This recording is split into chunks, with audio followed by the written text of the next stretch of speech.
అందరికీ నమస్కారం. ప్రొఫెసర్ నాగేశ్వర గారి వ్యాఖ్యలు రాష్ట్ర వ్యాప్తంగా అందరూ వినే ఉండొచ్చు. పవన్ కళ్యాణ్ గారు కేంద్ర ప్రభుత్వాన్ని కలిసి అమిత్ షా గారిని జగన్మోహన్ రెడ్డిని అరెస్ట్ చేయండి అని చెప్పేసి అడిగినట్లు అమిత్ షా గారు దానికి శాశ్వత శత్రువులు, శాశ్వత మిత్రులు, ఇన్స్టంట్ శత్రువులు అని చెప్పేసి థియరీ చెప్పారని చెప్పేసి ప్రొఫెసర్ నాగేశ్వర్ గారు ఆయన చూసినట్లుగానో లేదంటే పవన్ కళ్యాణ్ గారు ఎవరితోనో చెప్తే వాళ్ళు వచ్చి ఈయనతో చెప్పినట్లుగానో ఒక గాలి పోగేసినటువంటి కబుర్లను చూసి ఒక మీడియా ముఖంగా చెప్పినటువంటి మాటలు మనందరం విన్నాం.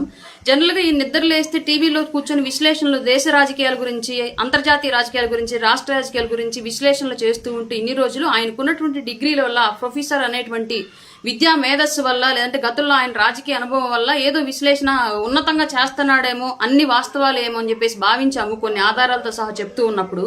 కానీ ఈ రోజు చెప్పినటువంటి ఈ విషయంలో పూర్తిగా ఆధారం లేకుండా మాలాంటి ఏదో చిన్న స్థాయి వాళ్ళలాగా, లేదంటే చదువు సంధ్య లేని వాళ్ళలాగా, లేదంటే 5 రూపాయలకు పనిచేసేటువంటి కార్యకర్తలాగా గాలి పోగేసినటువంటి మాటలు చెప్పడం అనేది నిజంగానే ఎవరు రాష్ట్ర ప్రజలు నమ్మేటువంటి పరిస్థితి లేదు. ఇవాళ పవన్ కళ్యాణ్ గారు కేంద్ర ప్రభుత్వాన్ని కలిశారు అంటే రాష్ట్రంలో ఏ శాఖకి ఏ నిధులు వచ్చాయి, దాన్ని ఎక్కడ ఖర్చు చేశారు, ఎంత పని డెవలప్ అయింది, శాశ్వత నిర్మాణం ఏం జరిగింది, ఏ పనికి ఏ పథకానికి ఆ డబ్బుల్ని వినియోగించారు, ఆ నిధులు అని చెప్పేసి చాలా క్లియర్ గా ఒక అకౌంటబిలిటీ తోటి ఈ రోజు రాష్ట్ర ప్రభుత్వం చూపిస్తూ ఉంది. పవన్ కళ్యాణ్ గారు కూడా రాష్ట్ర ప్రజల కోసం ఆ స్థాయిలో కేంద్ర రాష్ట్ర ప్రభుత్వాల మధ్య వారధిగా పనిచేస్తూ ఉన్నారు.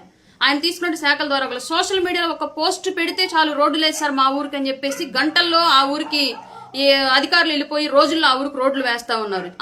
అమరజీవి జలధార ద్వారా ఇవాళ జిల్లాలు గొంతు తడిపేటువంటి ప్రోగ్రామ్, ఆ మంచినీళ్ళు అందించేటువంటి ప్రోగ్రామ్ కి డబ్బులు కూడా కేంద్రం నుంచి తీసుకురావడంలో కానివ్వండి, రాష్ట్ర ప్రభుత్వాన్ని ఒప్పించడంలో కానివ్వండి, ఇవన్నీ కూడా పవన్ కళ్యాణ్ గారు నిస్వార్థంగా సేవ చేస్తున్నటువంటి విధానానికి ఎన్నో తార్కాణాలు, ఎన్నో ఉదాహరణలు. పైగా ఆయన ఎవరి ముందైనా చేయి చాచాడు అంటే, ఏదైనా అడిగాడు అంటే కేవలం రాష్ట్ర ప్రభుత్వం కోసం, ప్రజల కోసం మాత్రం అడుగుతారు తప్ప ఆయన స్వార్థం కోసం ఎవరి ముందు తల ఉంచి చేయి చాచేటువంటి వ్యక్తి పవన్ కళ్యాణ్ గారు కదా. ఆయన వ్యక్తిత్వం అట్లాంటిది కాదు. ముఖ్యంగా ఈ విషయాలు రాష్ట్ర ప్రజలకు అందరికీ తెలుసు.